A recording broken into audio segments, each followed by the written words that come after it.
So, good morning, everybody. It has gone 10 o'clock.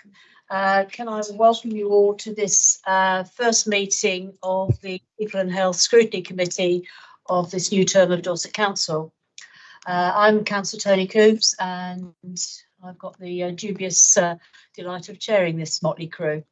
I think what I'll do before I go into the agenda properly is if I can just do a quick run around the room. We have a couple of members on virtual, as well as our Director of Children's Services. So if I can go around the room, and when I get to this end, I'll then, because in my view, I then have the people online, and then I'll come back round this side of the table. So if I can start with you, George, please. Good morning, I'm George Down, I'm the clerk to this committee. Councillor Craig Monks, Bedminster Ward. I'm not part of the committee, I've just come along to see what you do. Chris Swain, Risk Management and Reporting Officer. Harriet Hallett, Business Intelligence and Performance Partner. Morning everyone, I'm Sarah Howard, I'm representing NHS Dorset this morning.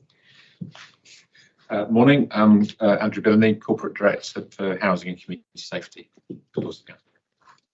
Morning, I'm Jill Taylor, I'm the Councillor for Chickerell, just outside of Weymouth, and I'm the Cabinet Member for Housing and Health. Morning everyone, Andy Frost, I'm the Service Manager for Community Safety. Good morning everybody, my name is Paul Dempsey and I'm Corporate Director for Care and Protection in Children's Services. Morning everyone, I'm Amanda Davis and Corporate Director for Education and Learning in Children's Services. Okay, online. I'm sorry. Robin. Oh, hello. You're coming to me next. Robin Legg, member for Sherborne Rural. And a member of the committee. Indeed. Yeah. Claire, I can see your face.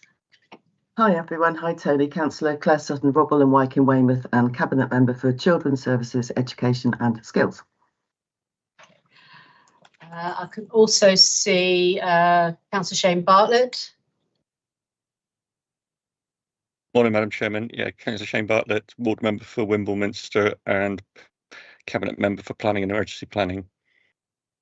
Very welcome. And last but not least, Teresa. Morning all, Teresa Levy, Director of Children's Services, and good to see you all. Thanks.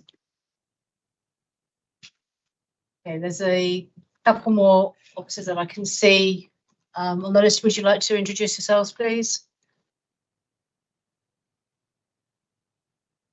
Hello, I'll come in. Thank you. Hi, Mark Ailes, Business Intelligence and Performance Business Partner. Thank you.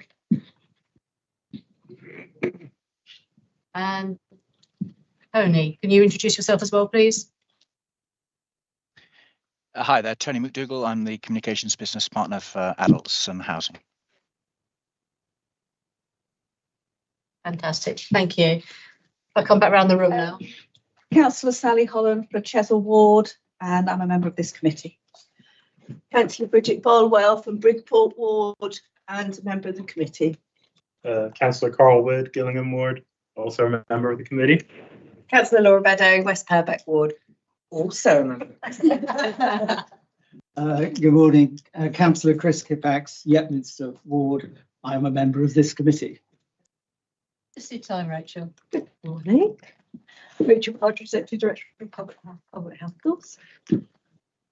Councillor Jane Stomper from Beacon Ward and a member of this committee.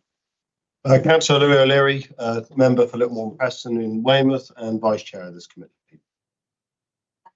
Would you like to introduce yourself as well? Steve Robinson, Cabinet Member for Adult Social Care. Apologies for my lateness. Pleasure. I'm glad you're here, and it's nice to see that so many people have come along to work with us this morning. So if I now look to the agenda proper, do we have any apologies for absence, George? Yes, we have apologies from Councillor Claudia Webb. Thank you. And are there any declarations of interest from members of the committee on the items on the agenda today? If anything does become apparent, just make it known when you realise, and we'll deal with it then. Moving on, we have the minutes of the meeting which was held on the 11th of March, which was before the local elections, so quite a long time ago. Are you happy that they are a correct record of that meeting for those that were there? Yeah. Yes, I was there and I'm happy. And I think Councillor Jill Taylor was there as well as the previous chairman. It says you were. If you think so, I don't It remember. says you were. Okay. It says you were. I think we're the only two. So I'm happy to propose that. Yeah, I need a seconder from the committee. Thank you. All agreed? Yeah. Thank you very much. Okay, so we then move on to public participation, and as you can see, we have no members of the public wishing to speak today, and we have not received any questions from councillors in advance of the meeting. Moving on, we have no urgent items. The item 7 is the chairman's update.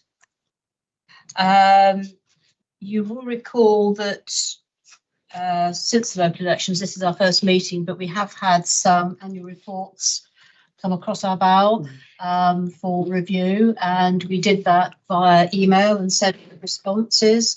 That was the NHS quality accounts. And I'd like to thank you all for your input virtually in getting that sent off.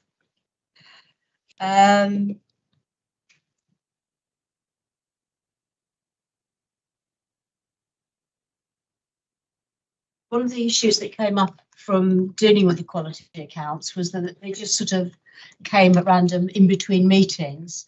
And I suppose the question I have for you as a committee is, how do you want to play this in the future? Do you want to set up a separate task and finish group that meets virtually online to discuss the report and formulate a response on behalf of the committee? Do you want to do it just by email? Do you want to wait and add it to the committee agenda? How would you like to play it, Laura? Thank you, Chairman. Just a suggestion. I think it worked quite well by email, although sometimes, you know, I was guilty of this. You had to nudge. But I think if we're going to use task and finish groups, we get better value of using those for the issues that we're actually then going to bring back to the committee or to delve a bit deeper into. Personally, I'm content with looking at the reports that come in externally by email and formulating a response that way. Everyone still gets their say, but it seems like the best use of our time and officers' time too. Robin? Yes, could I ask a question about your response to SWAST, the South West Ambulance Trust? Okay. And if I get the relevant bit of the screen open, the response noting concerns to Category 2 to Category 4 response times. Of particular concern in this northwest corner of the county is the fact that stroke services are proposed to be relocated away from Yeovil and onto the hospital in Taunton, and that quite a number of patients, whether they're from the Sherborne area or indeed from Yeovil itself, are likely in future to be transferred to County Hospital in Dorchester. I just wonder, as a result of that response noting our concerns, whether that's an item which could be kept under review and under consideration, and whether or not we're expecting any response from the Ambulance Trust as a result of what we've said in this response.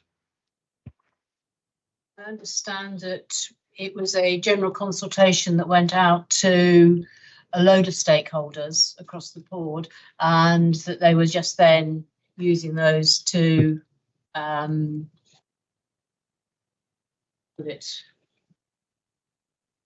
look at what they'd already written, you know, and finalise their report. But I agree that what you're suggesting is an issue. At the end of the formal meeting, we're having a sort of a touch base within the committee, looking at the future work programme. I suggest perhaps you just hold on to that for now. Sure. When we get to the end, we'll look and see, because when we look at the work programme, there's an awful lot of things that are already coming our way, and we need to look very carefully about what we consider that we have the capacity to deal with. Rather than make a decision now, I'd rather it was part of a bigger discussion at the end. Okay, happy with that. George, can you make a note of that? Lovely. Thanks, Robin.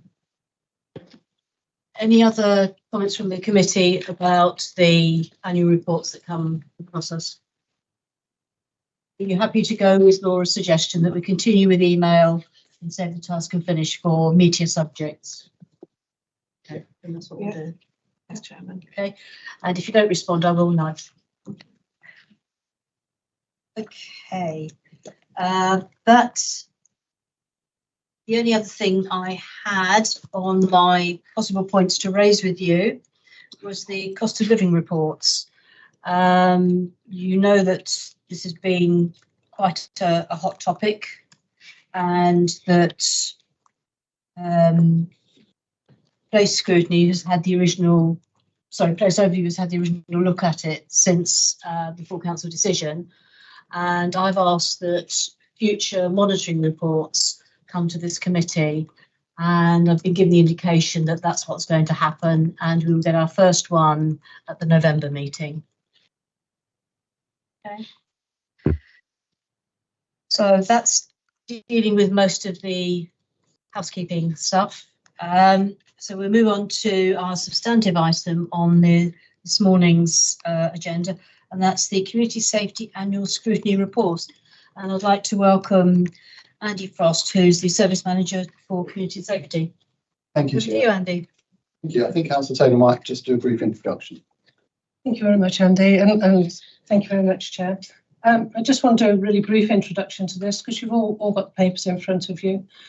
Dorset Council has got the legal responsibility for tackling community safety in our Dorset Council area, and it's also got a responsibility for working with partners.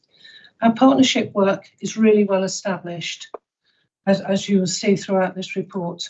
The partnership work is actually coordinated through the statutory Community Safety Partnership. And in Dorset, in our area, this is called the Dorset Community Safety Partnership, which seems a bit repeating myself, but never mind. Councils must have legally a crime and disorder committee.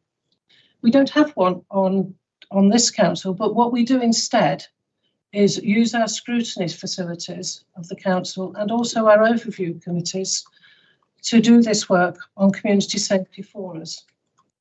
So in Dorset Council, it's the People and Health Scrutiny Committee that fulfills this role. We provide you with a formal report to this committee at least once a year. But if there's anything that arises, anything that comes through the form plan, we're more than happy to supply you with additional reports, and we very much value your feedback. So if I can hand over to Andy for more detailed information on this report. Thank you, Andy. Thank you, Chair. Thank you, Councillor Taylor. As Councillor Taylor mentioned, this is our annual report. We do this every year. But I'm happy to follow up with more detail and more information if that would be helpful. And it's really about scrutinising the council and partners' delivery of their statutory community safety functions.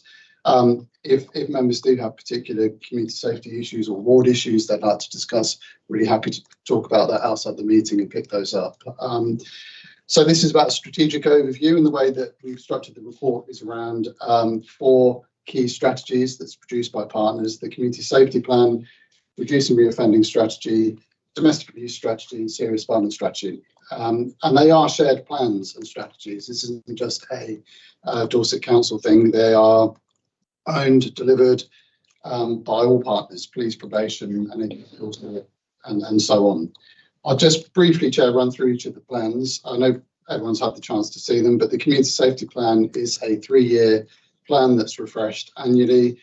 All of the plans are very much informed by a needs assessment. So the process by which these plans are developed is by a needs assessment, looking at what the issues are in the area, and by looking at those issues, determining what the priorities are. And those needs assessments are refreshed annually and updated regularly. It's an ongoing process to try and understand things in as much detail as we can.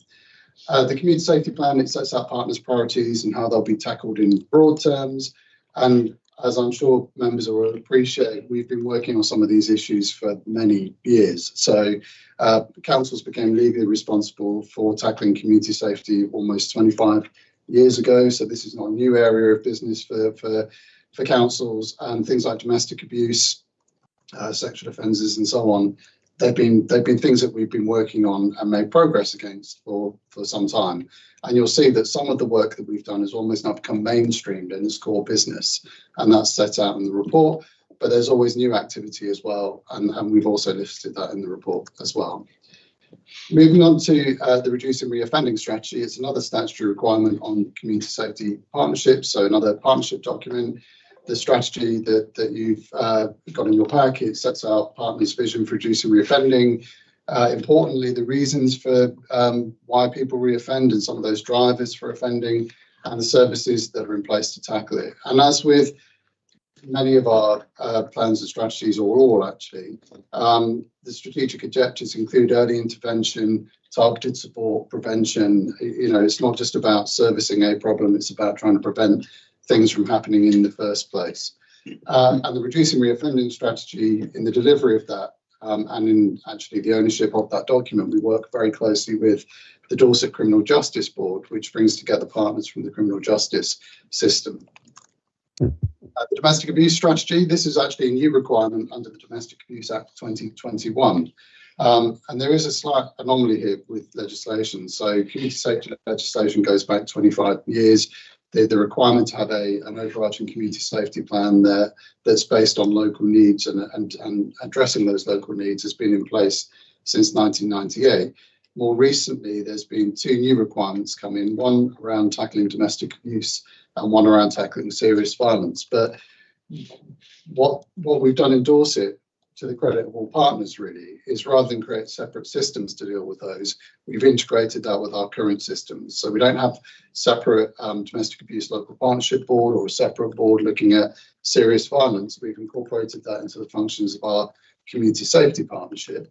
And although we're required to have a domestic abuse strategy and a serious violence strategy, that very much complements our overarching community safety plan, so that we're not duplicating and we're keeping things very focused. So on the domestic abuse strategy, it focuses on prevention, supporting victims and tackling offending. Government funding was made available to local authorities to help support the new statutory duties relating to domestic abuse, and details around that are included in the report. And we've actually just started, because we're coming towards the end of the current strategy, we've just started work on the new 3-year strategy, and that will be kind of becoming live March next year.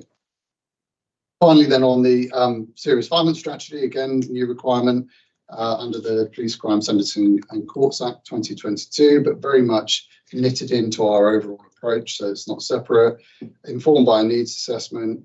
It includes a local definition of serious violence, so we have had the ability to shape what we determine as serious violence in Dorset, depending on what we're seeing.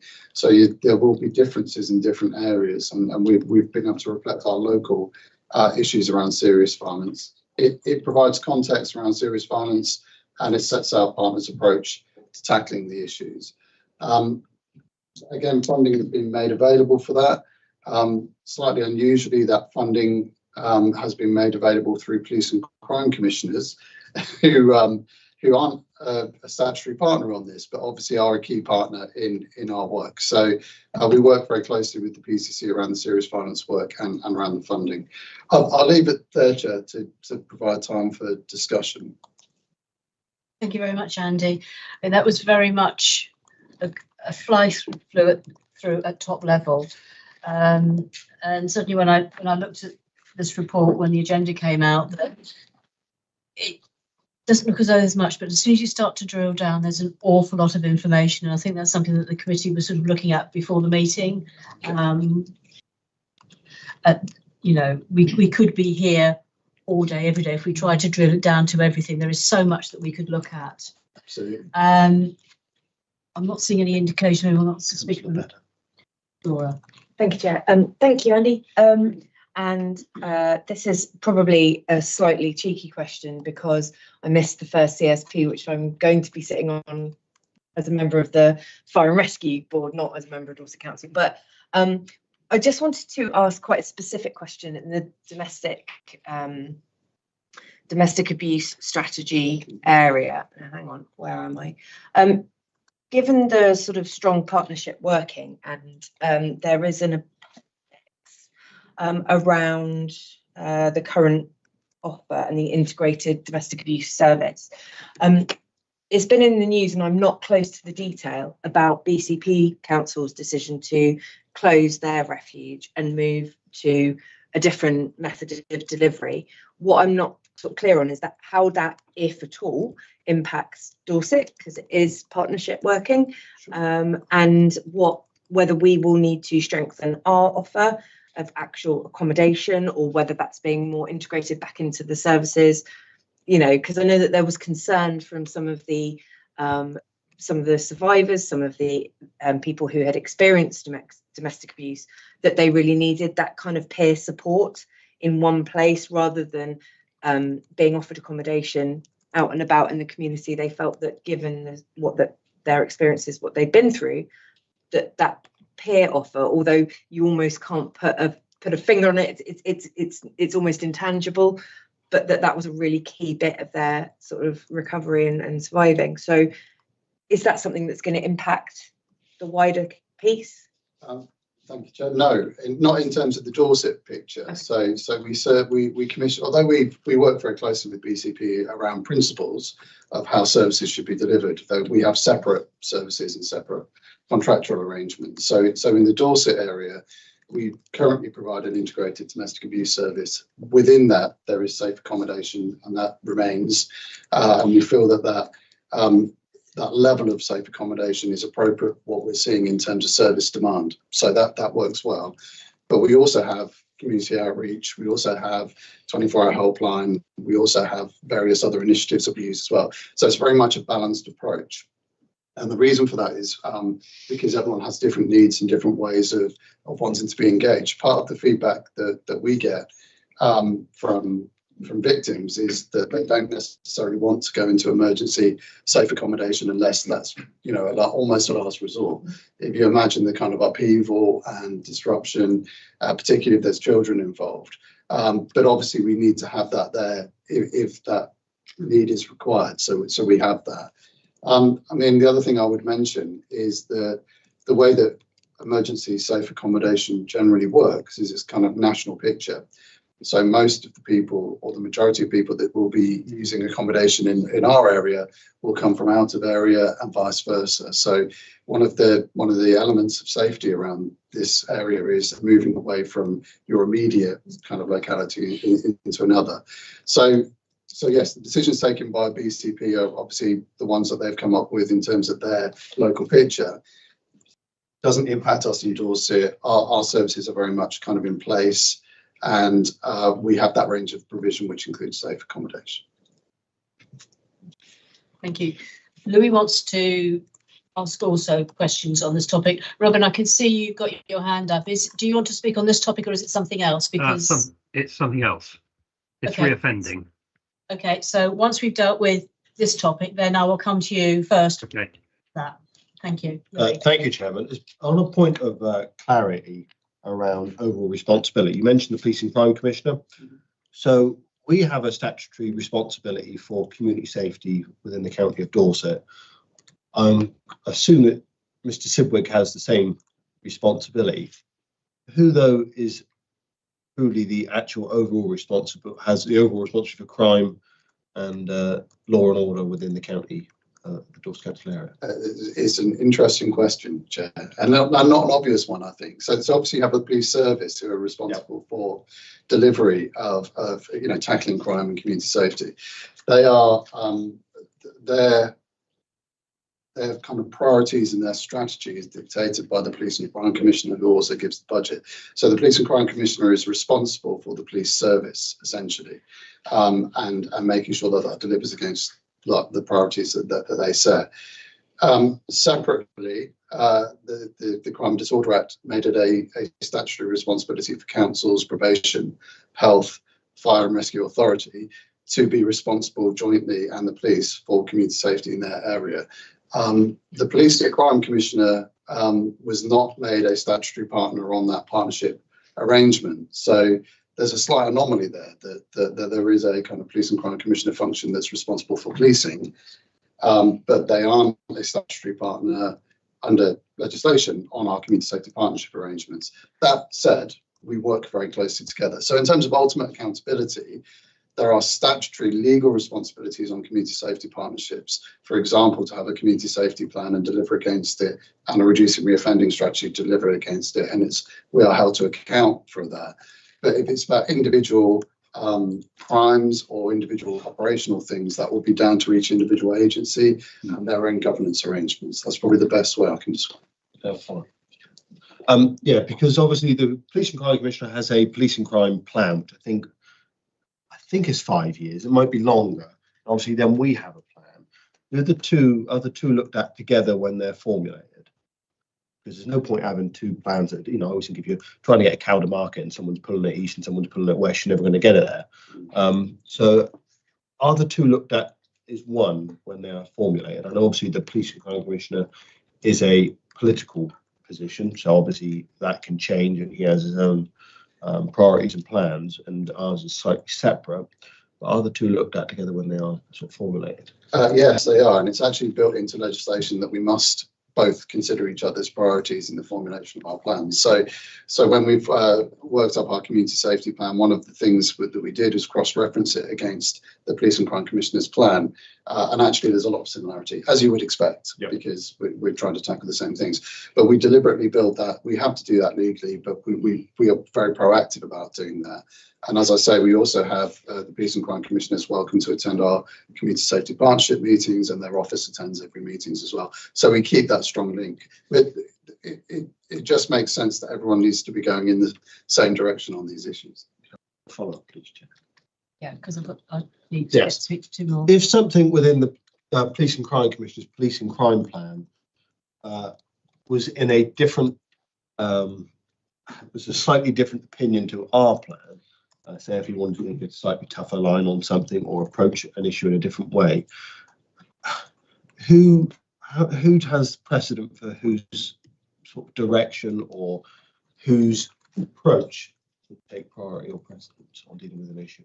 Yeah, I'm not sure it would be a case of priority in the sense that we have separate processes in terms of how the Police and Crime Commissioner has to develop his plan and how we have developed our community safety plan. I mean, hopefully, the broad themes would be similar. In terms of activity, we go through a process with partners to work out how we will tackle issues.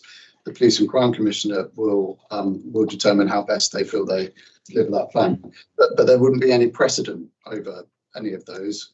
Police and Crime Commissioner would deliver his plan, we would deliver our plan, and hopefully those things would actually mold quite well together, and they wouldn't. If there is any kind of rub around that, then I think we've got some really strong partnership arrangements. Supplementary answer, sorry, Andy. Just around, I think it's important to stress the fact that this is a partnership plan. So I think some of the points that Andy's describing, the Police and Crime Commissioner recognises some of his lens is a bit narrower than the Community Safety Partnership plan and the activities. It's as much about involving voluntary organisations, community groups, a whole range of people as we described in the plan.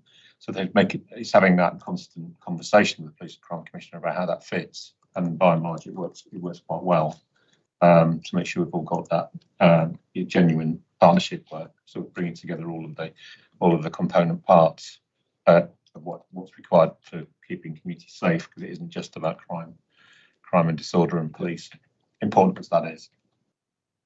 I've got two people online that have got their hands raised. First one is Shane Bartlett. Shane, you wanted to speak on domestic abuse strategy? It was concerning your report, page 15 at 2.2 and 2.3. Can you hear me? Yeah, I can hear you. So you want to talk about the community safety plan? Yeah. Can I come back to you then, because I want to just deal with all the conversation on the abuse strategy so that we don't end up. Yeah, that's fine. Okay. I'll come back to you. And Claire Sutton, did you want to speak on the domestic abuse strategy? Yeah, I did. Thank you, Tony. Referring back to Laura's question and Andy's answer about upstream sort of early intervention. I just wanted to draw attention to the Safeguarding Families Together programme, which Children's Services is running, which gets in there early with whole families in relation to domestic abuse, substance misuse, and poor mental health. And the objective is fundamentally to keep kids at home, you know, to prevent family breakdown. But the reason why I'm mentioning it at this point is it's already got the approval of the ICB and the Health and Wellbeing Board, but we're going to need further resourcing for this in the next financial year. So when it comes to refreshing the domestic abuse strategy, this is something I'd really sincerely like to be considered to be factored in that refresh. Thanks. Okay, I'm going to ask George to make a note of that, because I think that's something we need quite a long discussion on. Our budget meeting will be January when we scrutinise the budget, and obviously you will be putting forward the budget for children's services. I can see Teresa nodding as well in the background. I'm not going to say now because the committee needs to look at its work programme. Of course, yeah. I will add it to the list because, as you say, there's a budgetary impact both in delivering the service, but also in potential outcomes, positively and negatively, of that decision. So I think it's something we need a little bit more time to discuss rather than try and do it on the hoof now. So we will come back to it. Thank you, Tony. Thanks. So, Jo, was it on this strategy particularly? Yeah. Yes, thank you, Chairman.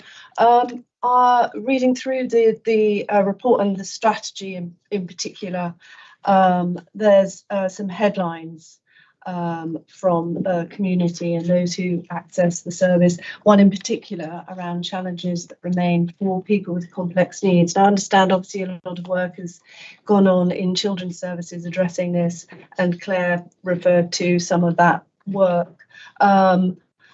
But that's with families. So I'd like to understand the kind of work that has gone on in adults or with adults who have complex presentations or complex needs, who may be victims, and how adults or how the service is tackling that.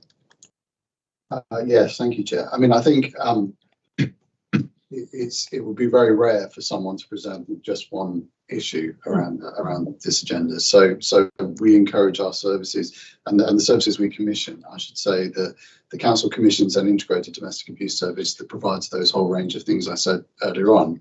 But other partners deliver and commission other parts of the system as well. So there's a Maple project which is run by the police, which deals with high risk, and there's victim support for the people that are low risk. So there's a whole spectrum of stuff. Now, those services are very able at dealing with those kind of complexities. So when we are looking at our services, they are aware of the mental health issues and the substance misuse issues that go with this area of work as well. So it's kind of built into our specifications and our requirements for those services to be able to respond to that. We continue to try and do more work to understand the challenges that complexity brings up and how we can best kind of improve our pathways to respond to those.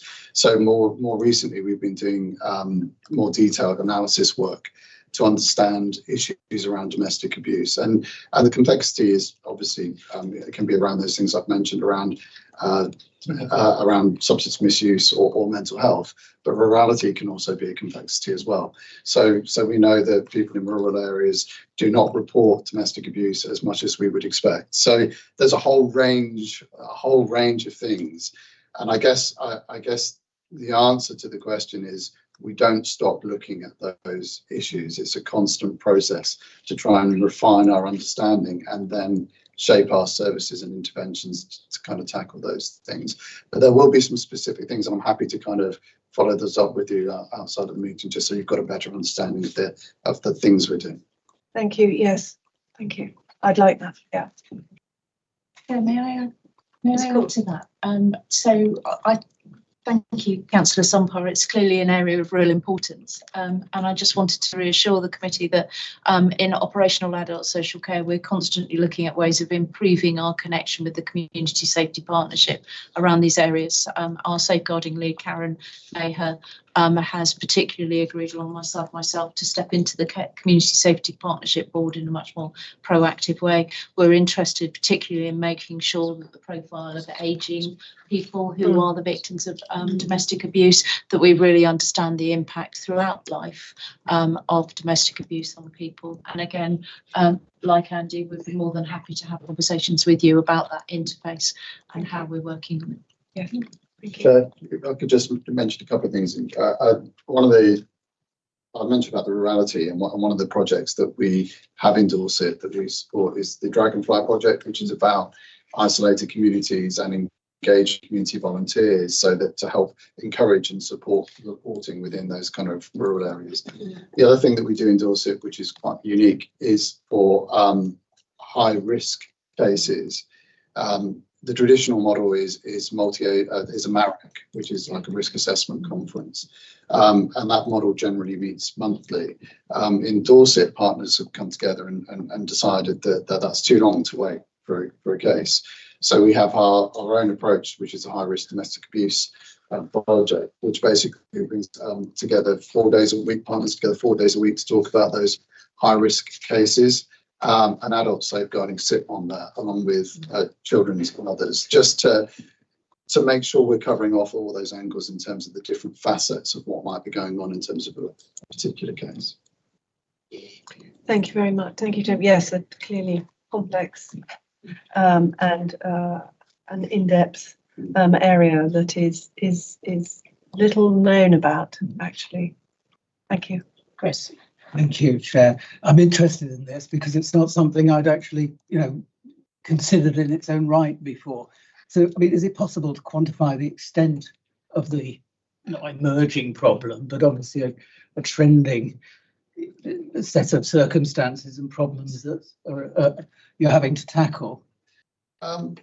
Yes, I mean, in terms of domestic abuse generally, it's incredibly prevalent, unfortunately. The kind of national headlines are that 1 in 4 women would be a victim of domestic abuse.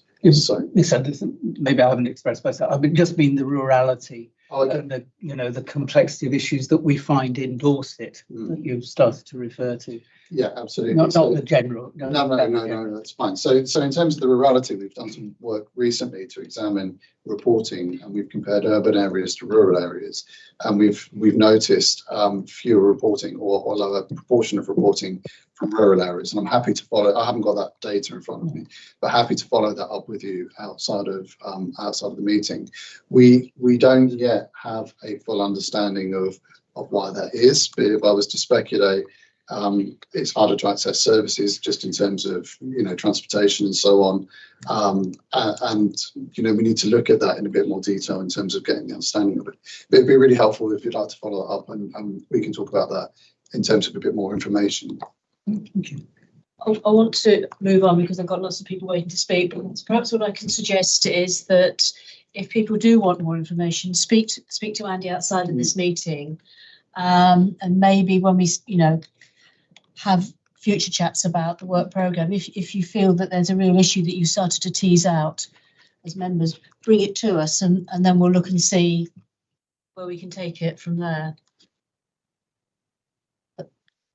Okay, so Robin, you wanted to speak about the reoffending. Yeah, just a fairly brief question. In paragraph 3.8, it says that the latest strategy is currently being taken through Dorset Council for adoption. I thought one of the most encouraging, indeed, you might even use the word inspiring, appointments made by the new government was the appointment of Mr. Timpson as a prisons minister, who has a lot of experience through his own business of actually employing people who've been in prison, and a great deal of success in reducing their return to prison. And I just wondered whether he might be bringing forward some innovative ideas about reoffending and how that would interact with anything that we've put into a plan, and whether we would be able to respond quickly to those initiatives and perhaps update our plan. Yes, thank you, Chair. Yeah, we don't know yet what will be coming forward, but I would say with all of these plans and strategies, they're not set in stone. that it's imperative that we and our partners remain agile in terms of responding to new issues that come up, but also new opportunities in terms of delivery. So these are reviewed at least annually, but the process of understanding and picking up on new opportunities or developing new initiatives is a constant process. The Community Safety Partnership is a problem-solving group. It's about looking at issues and trying to solve them. So it's constantly, these are constantly under review, Chair, essentially.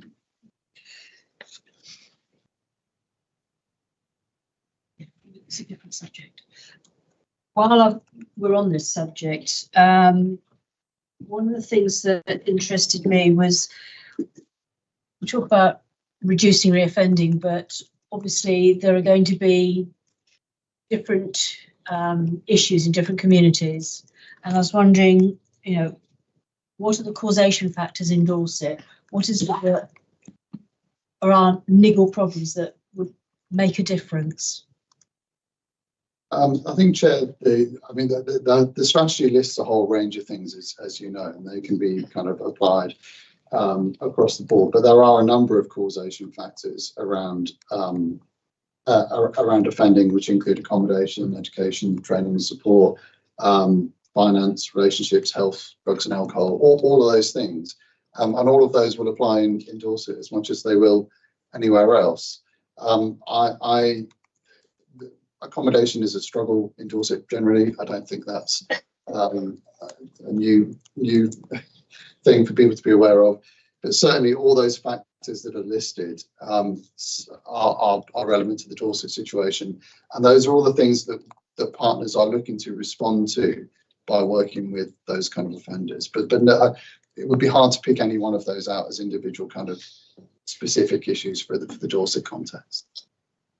Teresa, you've got your hand up. Did you want to speak on this? Yes, thank you, Chair.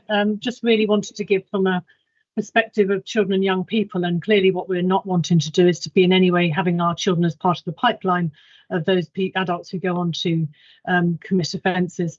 So chairing the Youth and Youth Justice Board, as I do for BCP and the Dorset area, we've focused heavily on disproportionality. It's not particularly an element in the Dorset area, but it certainly was an element in the BCP area around the prevalence of young black boys being convicted for crimes. So really focusing on that in the last few years. What we do share across the whole of the Pan-Dorset area is a real attention to detail around making sure that young people stay in school wherever possible.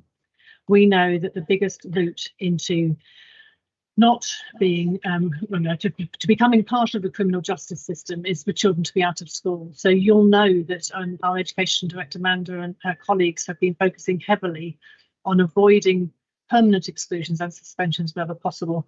We're all troubled by the report nationally this week about the huge spike in permanent exclusions and suspensions across the country. And ours are continuing to be managed downwards. I mean, we're never happy until it's zero, you know us, but there's that real element of making sure that our children stay in school.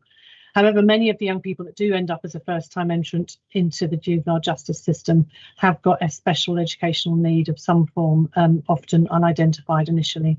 And much of that special educational need is around complex communication issues.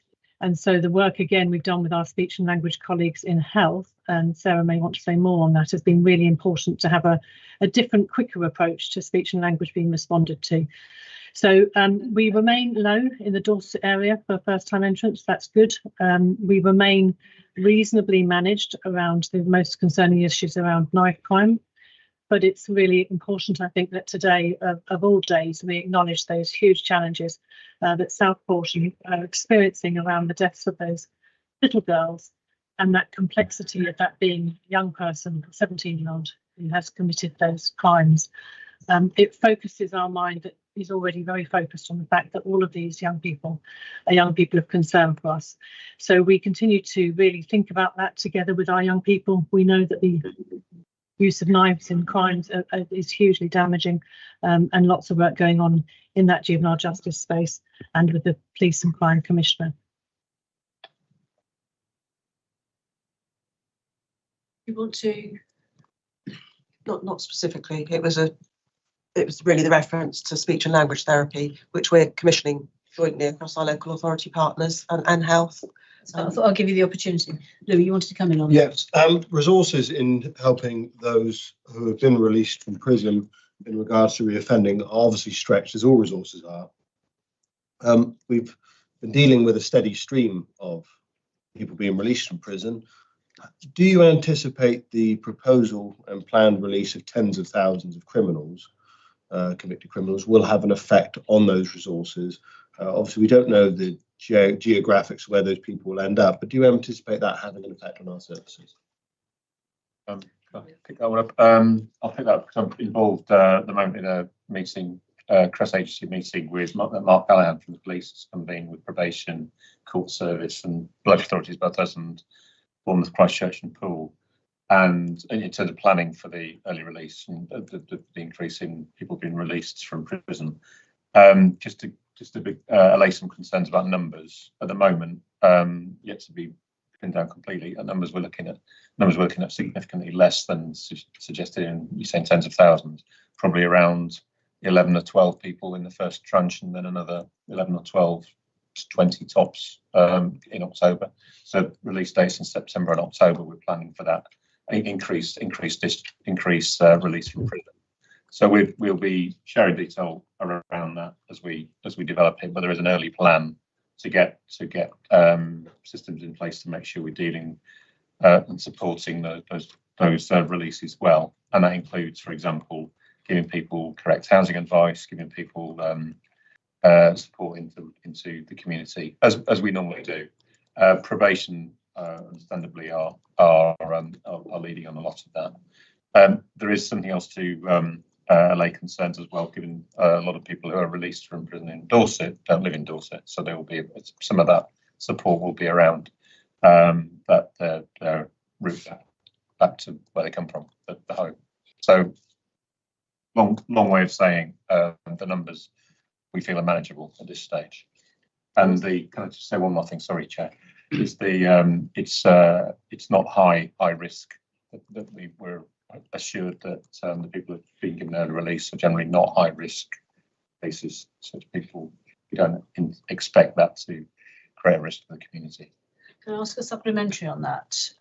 Because it was my understanding that particularly for those that come out from Portland when they're released, a lot of their families have moved into the area so that they can be with them while they're there. Do they then all stay in the area, or are they moving back to where they came from? In that instance, they could be staying in the area. I mean, there's no obligation to go back to the original home. Have you been given any indication of any of our residents who have been sent down that are being released from prisons elsewhere in the country that will be coming back to Dorset, bringing those problems with them?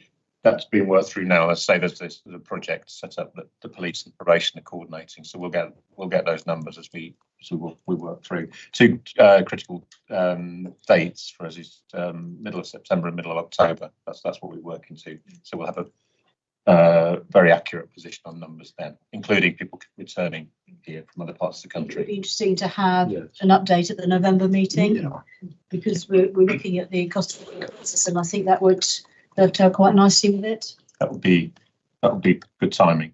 Can I just add another thing? We have got government funded as work within the housing team around accommodation. And we have got specialist roles, two particular officers in the team. So we're equipped for dealing with prison release anyway. This is just dealing with an increase. Thank you. I'm going to move on now because I'm conscious of the time. Shane, you've been waiting very patiently and you wanted to talk about the community safety plan. Yeah, thank you, Madam Chairman. Yeah, on page 15 at 2.2 and 2.3, and it highlights in 2.2 there the various things. Then it talks about cross-cutting issues, and one of those is substance abuse or substance misuse. So we recently had a day in County Hall where members could come and meet the teams of the various teams to do with housing and what have you. Absolutely fantastic day. Learned terrific amount. Learned a couple of things that were going to help me with my ward work with issues and cases that are ongoing. And one of those was around substance misuse, and don't worry, I'm not going to go into any detail or anything, but it involved a cuckooing situation with a resident who had been addicted by a gang into crack cocaine. And where I struggled was that this resident was refusing all help, but desperately wanted to go into rehab, she was telling me. But I think it's outreach, the usual avenues she wasn't willing to accept. She just wanted putting immediately into rehab. The police were arriving there. She was turning the police away. The gang that were cooking her would come and go. Each time she got her benefits, they would arrive. The money would go very quickly. And what I found was within our system, I was struggling to find where I was going to be signposted as to how I was going to help.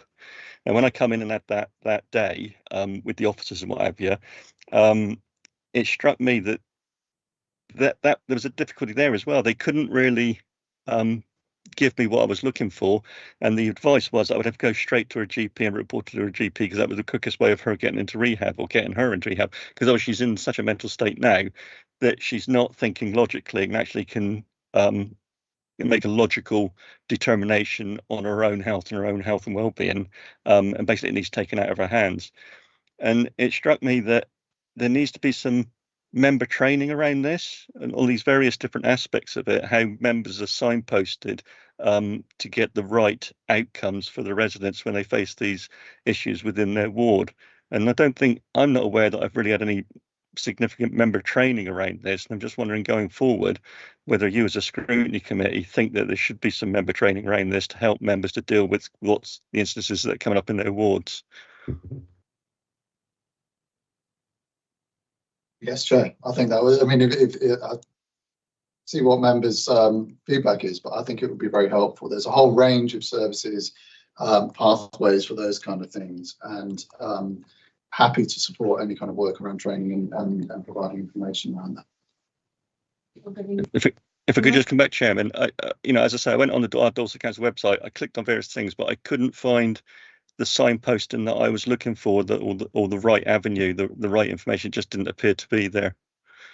Maybe I was clicking on the wrong stuff, but I felt quite out of my depth in this particular instance, and I just think training would be a big help. We have training all sorts of other issues, but I never get the feeling we sort of touch on this too much as a training. Laura, I think we're probably going to say something. I would support. I'm not sure it's something. I don't know, Shay. I'm not sure it's something for scrutiny, but I think I would always support more information for ward members, because as much as we're not mental health professionals, we're not bin loaders, we are always at the front face of things in our ward, where whether we like it or not, and we're not professionals in every single aspect of what the council offers.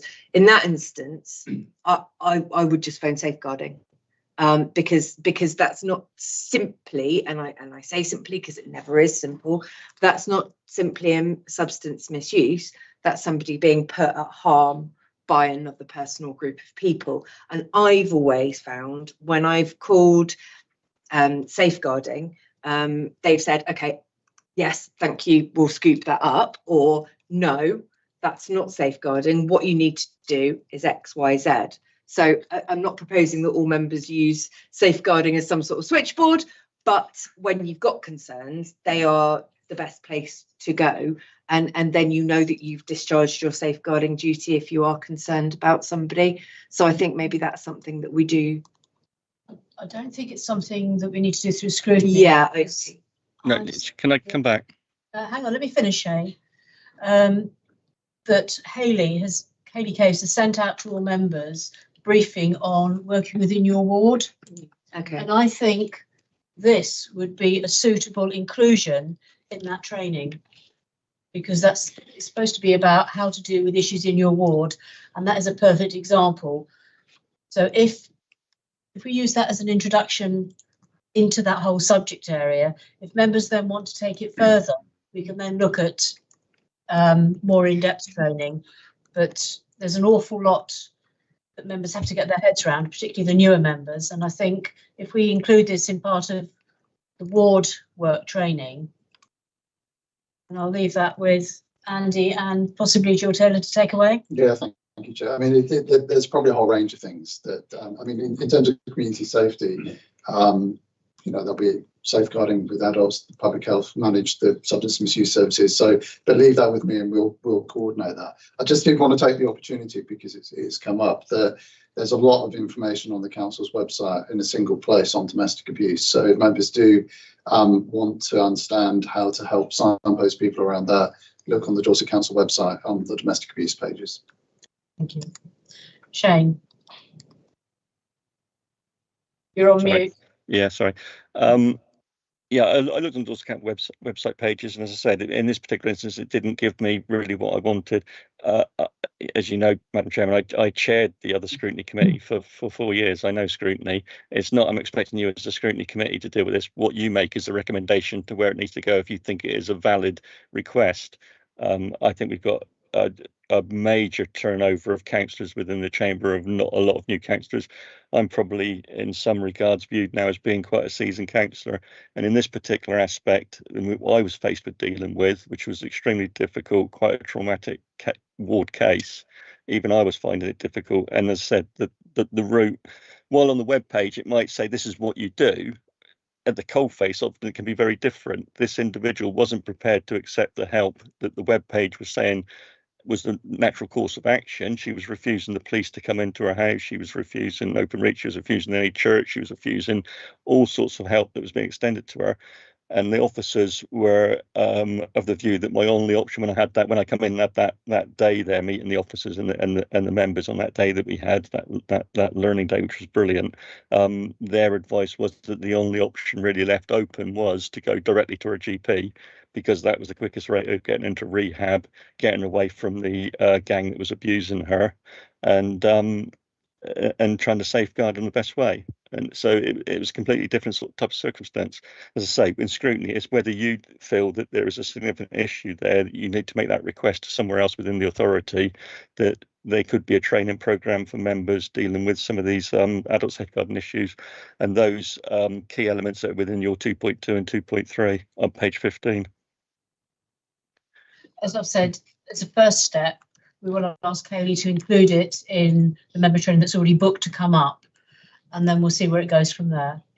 Okay, thank you. Thank you. Okay. Mr. Robinson.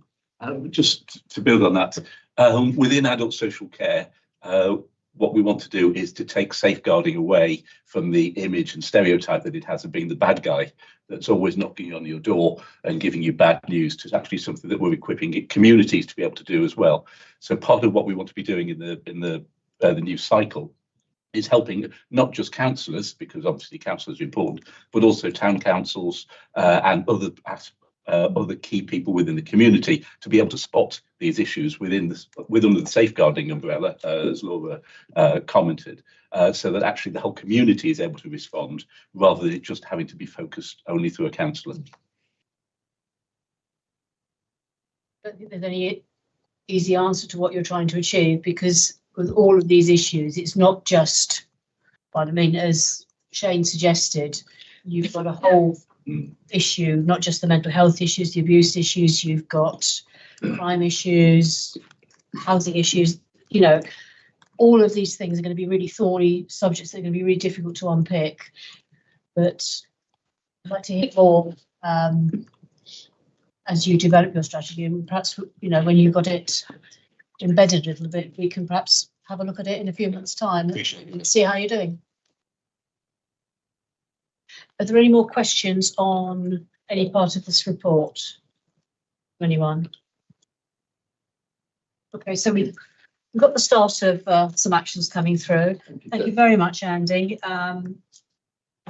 Said it on the surface, it looks a very simple report, but as we found out this morning, you start to drill down, and yeah, there's an awful lot there. Yes, thank you, Chair. And I would just say it's a whole council effort. So although I may be presenting the report, as you've heard from other people that have chipped in, this is really something that this gets delivered by all council services and partners. So it's great that people are able to get to that conversation from their own service perspective. It's brilliant. Thank you very much. So item 9 is our performance scrutiny.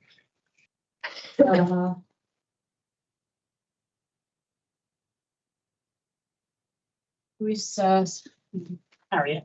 Harriet, yeah, sorry, Harriet. No, that's right. It probably throws you because David's usually the one delivering this anyway.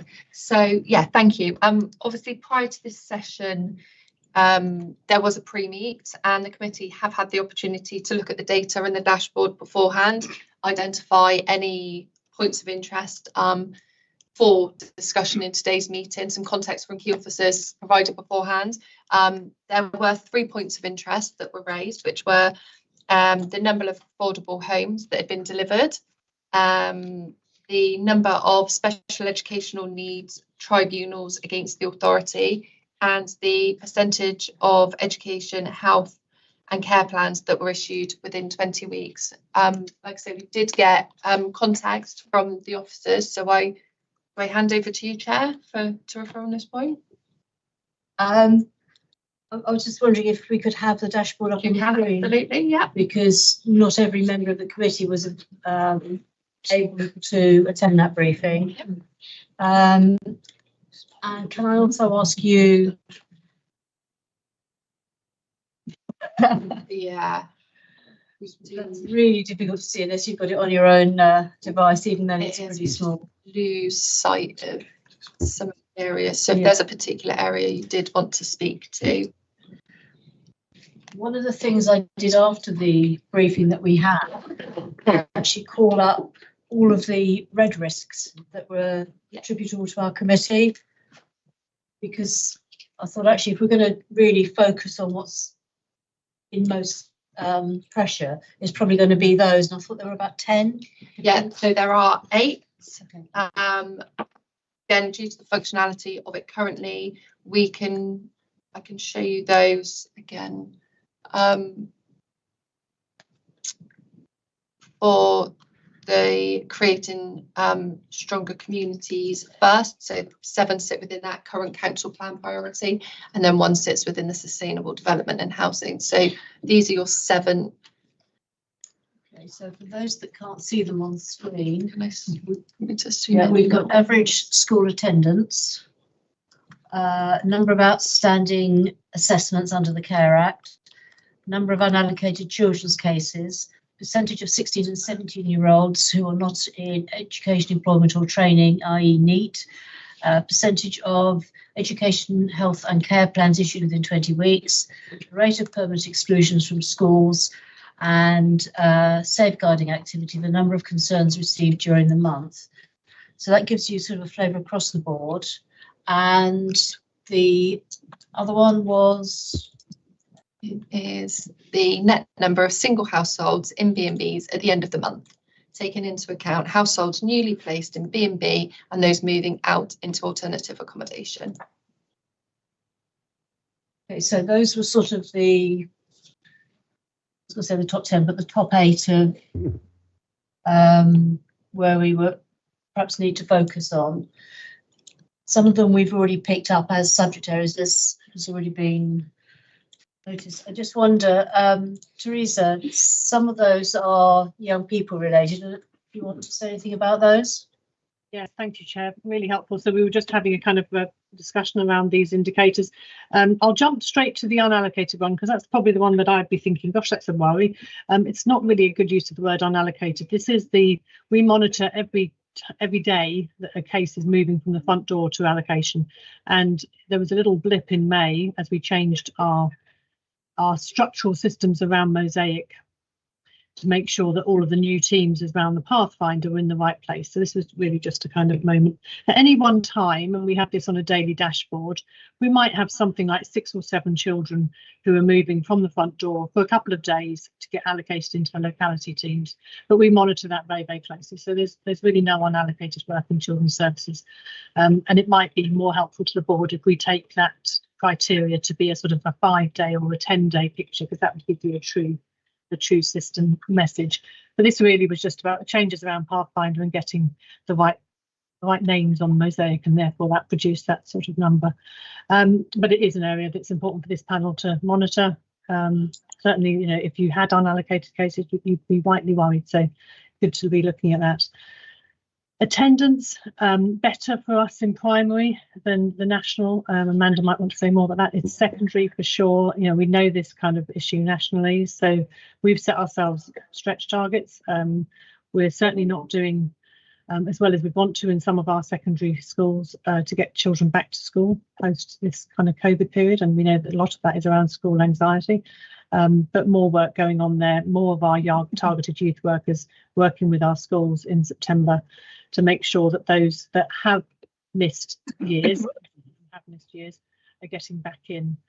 We are expecting from a policy position for there to be some attention to this from the Department of Education, which would be really welcome. And by attention, I guess I mean maybe some funding to support education catch-up.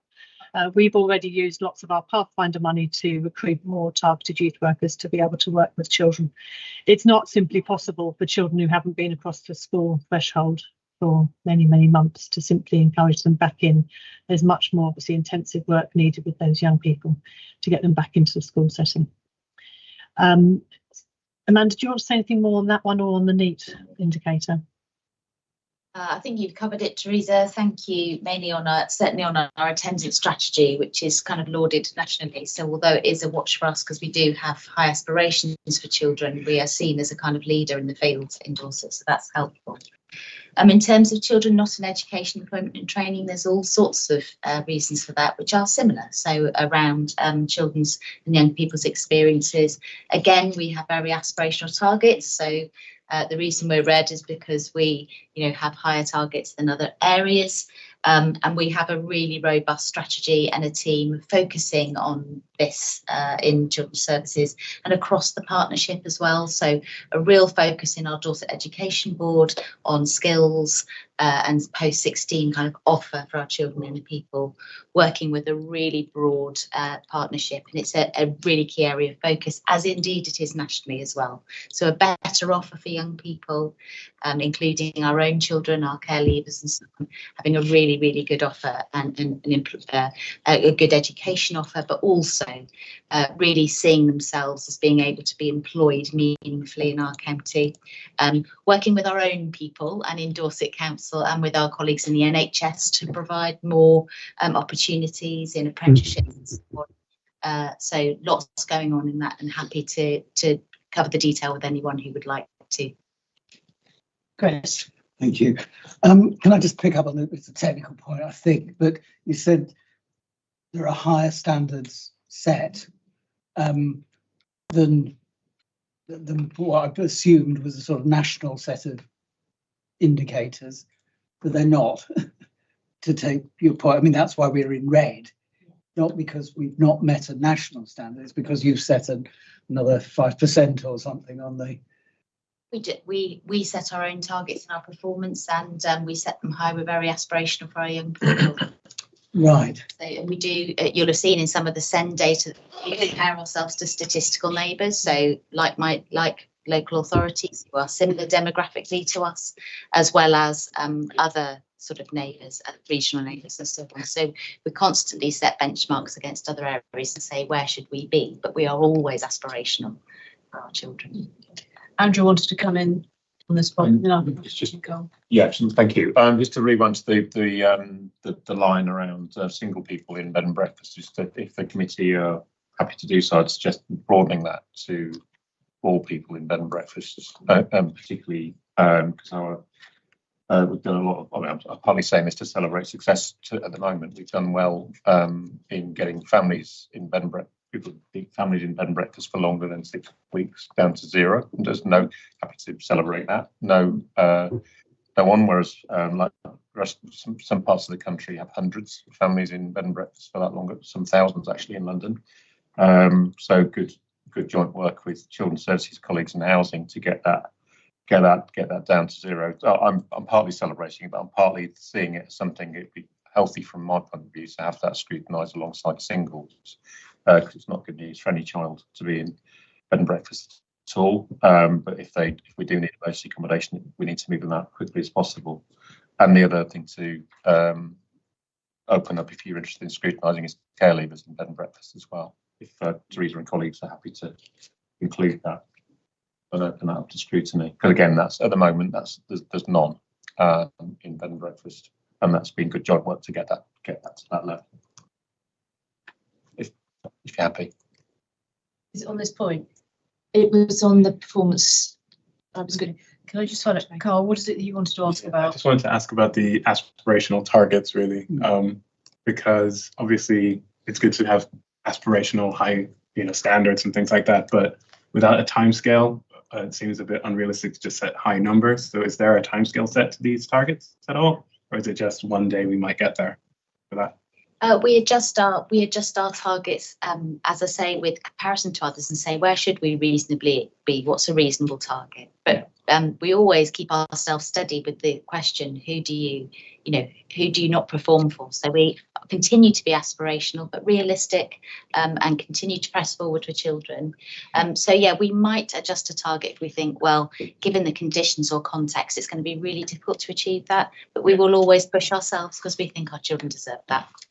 Just because, for example, on the EHCPs, the target was missed last year, I think. It's being missed this year again, being missed by quite a lot as well. So the target starts to look a bit unrealistic at this point.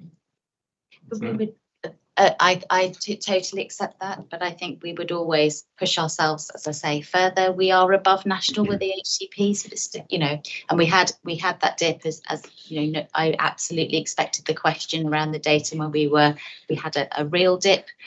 We had all sorts of reasons, which I think we put in the commentary box for you to see, and you'll have seen that our performance really shot up the next month, and I think that's because of that aspiration. Yeah. So we don't see it as a failure. We want this element of scrutiny so that we can get this kind of partnership around these issues.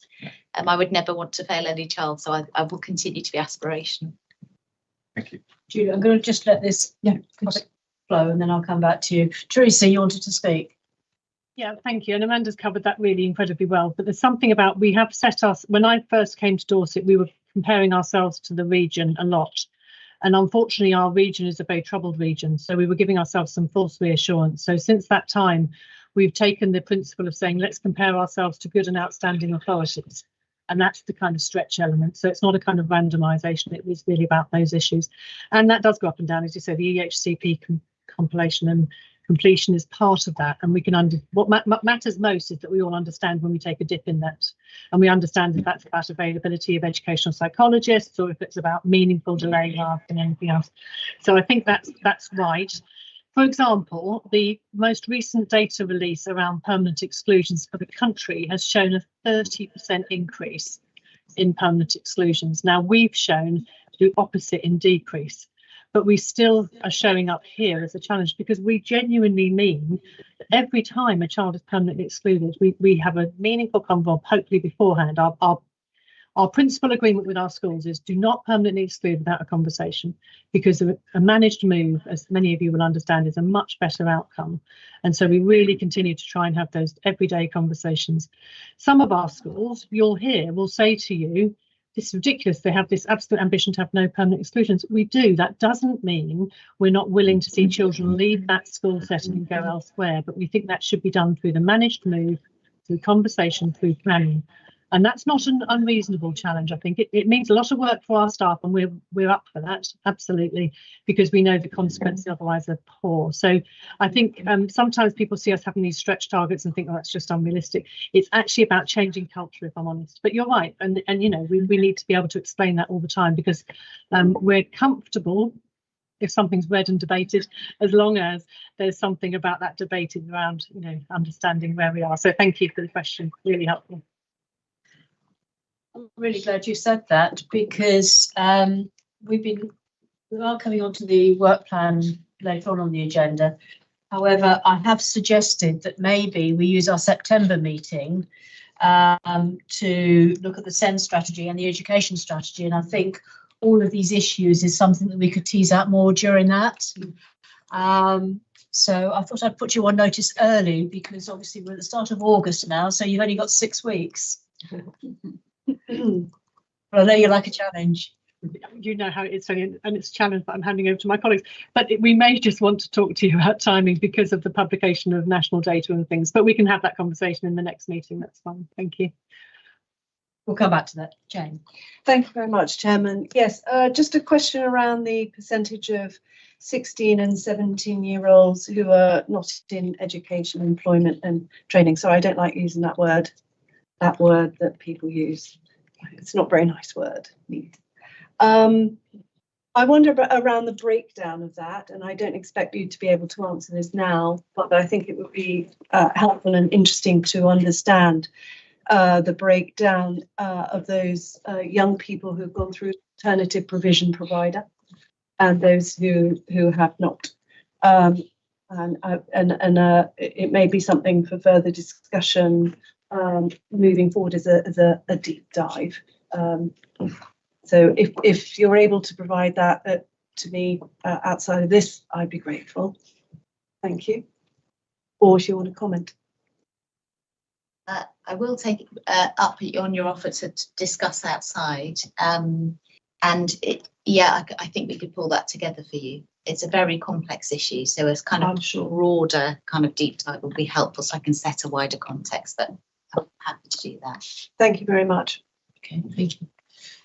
Julie, I'm going to come back to you now. No, that's okay. I just thought it would be useful to give some commentary on two of the key areas for adults. The first one was Care Act assessment waiting times, and the second one was safeguarding. No one wants to have people waiting for an assessment of need. We know that people waiting to have their needs understood can increase dependency. I wanted to give Scrutiny assurance that there are 2 points of triage before someone gets to a point of a formal assessment. The first is at our adult access team, where cases are triaged on the basis of risk and whether or not we can put in immediate interventions to alleviate their concerns. The second is when they're put through to a locality or a specialist team who would actually be undertaking that assessment. Again, those issues are then triaged so that we respond to the greatest risk at any given point. This is an area where our performance is not where we want it to be. Teresa's touched on it a bit. There is not a valid way of giving national or regional comparators on this performance indicator because it's taken directly from client data systems, and every local authority has its own data system and loads and interprets that in different ways. There is work happening regionally to look at whether or not we can get some good comparative data. But it's an area of performance that we're working to improve. We've got a programme of work addressing that. We've got a target of 25% reduction in our assessment backlog by January, and we've so far in the last month or so reduced our waiting list by 10%. So we are on track to reduce that, but it is a demand feed. So adult social care demand is a continuous cycle, and the work to manage that demand has a number of interfaces. It's a very particular interface with hospital flow and managing hospital flow into our system, but also making sure that we get our front door offer right. And that's part of the purpose of our redesign. So it's an area that we know we need to work on, and we are starting to see some headroads into it. So what have you identified as some of the key barriers to achieving your target? Some of it is so the current performance indicators we use that define the work we do is all about our contacts into our system. So it counts the number of clients we have come in and the number of assessments we do. But that's not the limit to the work that the service does. And so I think in part we're not representing the complexity of the work and the demand on the capacity we have. So some of it is genuinely, are we using the skills in our service in the right place to do assessments, or are we tying people up in work that they don't need to be doing? So part of the redesign work we're doing is asking the questions, what can we do better at the front door that gives people short-term interventions so they don't need to come in for a complex assessment? And that's tied in with some of the other debates that are happening across the council around the offer of reablement for people. So some of it is a genuine front door demand management issue. Some of this is also that we're not working in partnership with the NHS in the way we need to. So the work we're doing around the integrated neighbourhood team space will help us to make sure that across the system we're using our resources. There is an element of genuine complexity coming in that we haven't previously worked with, and a large amount of our time is working with people who lack capacity. As one of the councillors mentioned earlier, we're increasingly seeing people who don't want to work with services but meet the remit under safeguarding for us to intervene. But we can only use the legal frameworks that are available to us, and with adult social care, the call to protection is the arena we can work with if someone lacks capacity. If someone has capacity and doesn't want to engage, then our skill base is around negotiating outcomes with them, and that takes time. And I don't think we fully understand the complexity of the work we're doing. So part of the work I'm doing with our Power BI performance team is how do we capture that? So I think it's a combination of the demand, a combination of improvements we need to make in the way we're responding and the offers we've got, and ensuring that I've got the right workforce utilised in the right places to deliver outcomes for people. And some of it are simple business structures. We've not always got our responses. We're not managing those waiting lists in the way we can do. And so we're doing some very simple housekeeping work as well. Okay. It's interesting some of the points that you picked up on about working in the community, the reablement centre. It's something that we were discussing before the committee meeting as members with you, and it seems to me as though there's some appetite to look into this a bit further, and it may well be something that we'll look at with the work programme, probably programme in after we've done the budget round in the new year. That'd be helpful. Are there any more questions on the performance data from anyone? Thank you all very much. Okay. So item 10 is our work programme. So currently,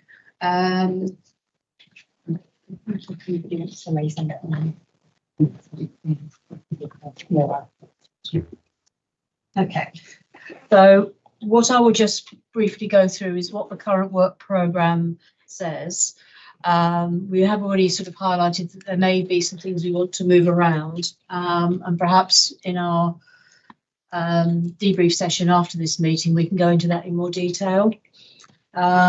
So for September, at the moment, there is nothing programmed for our next meeting, which is why I was looking to bring forward the education items. In November, we have currently quite a full agenda, and that's the Safeguarding Adults Board annual report, again the performance dashboard, the cost of living support, which I suspect will be our substantial item at that meeting, and then we've also got to deal with the SEND strategy and the education strategy. So it's quite a full potential agenda, which is why we need to do a little bit of work on it. And then in January, we've got the pre-budget scrutiny meeting, and that will need to be a one-item session. Then when we look forward to February, again, we've got the performance dashboard. And apart from the housing strategy unscheduled, that's sort of where we are at the moment. So consider it as the start of a 10, and I think, you know, we can toss it around a little bit more and see if we can work out the programming so that it suits officers and our needs. But also I think as we start to do work, we will need to end up doing a lot more work outside the formal committee meetings, task and finish groups, online meetings, just to drill down into some of these areas a bit more and then report back to committee. Does anybody have any questions on the forward plan? Just to say, Teresa's actually got a hand on the screen. Sorry, Teresa, I missed that. No worries, thanks, Chair.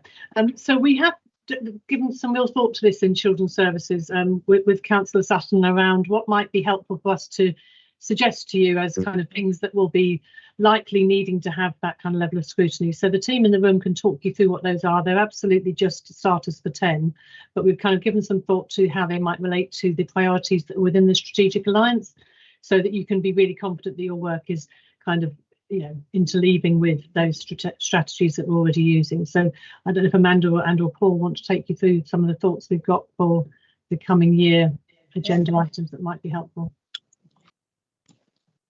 Yeah, okay. So we've been suggesting a report on emotional health and well-being of children and young people. We haven't, these are just suggestions, so we haven't slotted in a date, but we were thinking for sort of November-ish time. You've said it's already, but somebody's got to give somewhere. There isn't an October date. We initially thought October, but there isn't an October date. So that's a suggestion.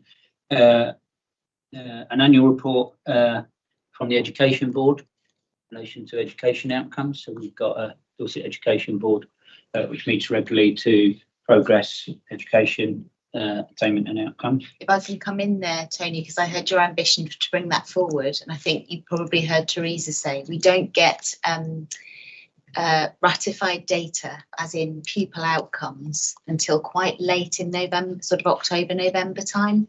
So we would propose that for January, because that will give you a real picture of. January is not going to happen because that's got to be the budget scrutiny. So you'd be looking beyond, you know, February, March time. Okay. And I'm aware that we've already pushed any health issues that way. So say there could be a lot of what we could be here all day, every day, because there is just so much that we could look into. So we've really got to exercise our minds, I think, but it's very helpful to have those as suggestions. I'm going to sort of throw the gauntlet out as well to the other directorates and say, are there things that you would like us to add to our list for consideration? Just to put you on the spot. I would say we have more, but there's always more. More on the list if you want to hear. Just saying about the it's on their forward plan anyway. The housing strategy. We're now working up a delivery plan for what we're now calling home and housing. So that's timing. I couldn't say at the moment, but I think certainly we recognise it's on the forward plan. Interesting. If you're developing a housing strategy, surely that would need to go to overview as part of. It's already been. So it's been as the delivery plan side of it, as in strategy agreed. This is what we're doing. Do you feel about timing? I would say autumn or probably sort of into next year. Yeah. Just depending on how it fits in with the committee programme. I think it would need to be at least 6 months evidence to see how it's going, because you know, early 2025 then. Yeah. Anything from? Yeah, thank you, Chair. I'm just thinking about the work that we're doing jointly across NHS Dorset and Dorset Council in relation to intermediate care and integrated neighbourhood teams. At the moment, it is all work in progress, so I'm thinking it's probably something for scrutiny as opposed to here. Yeah. This is scrutiny. Sorry. So overview. So, you know, certainly happy to offer that up from a health perspective.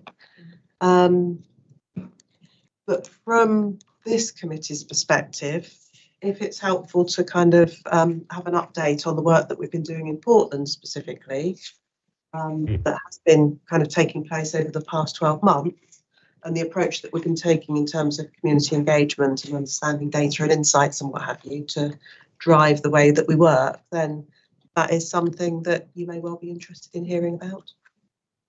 Quite appropriate. I think adult social care is in a point of, in terms of the service I provide, is currently in a phase of redesign.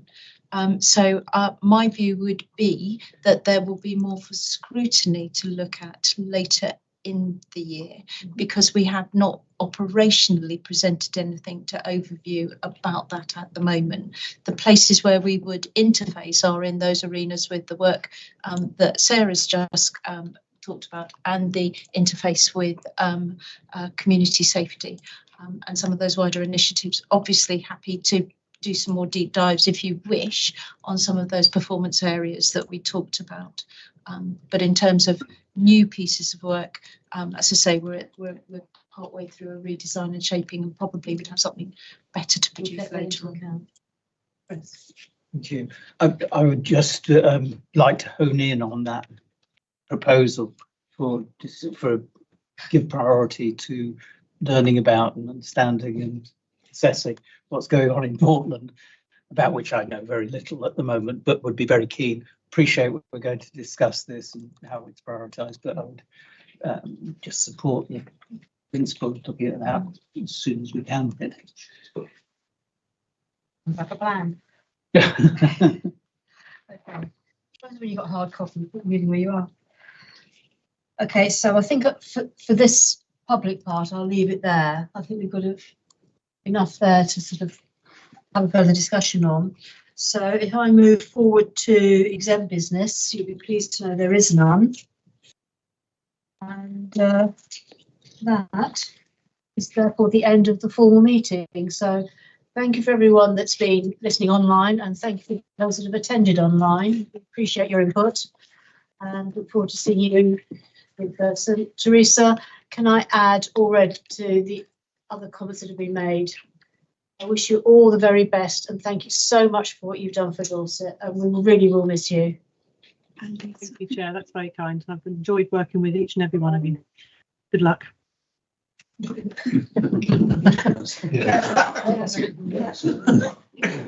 Yeah, Jane, Lisa, I don't know you, so I'm sort of behind the pace on this, but Jane wants to say something. Yes, just to Lisa Reed, who I understand is also leaving the service, who I know has put an enormous amount in and will be greatly missed. And I wish you success in whatever area it is that you go into. Thank you, Jane. That's really kind. Appreciate that. Okay. We shall endeavour to work on your legacy, which is great. Thank you. Okay, so 11:32, meeting is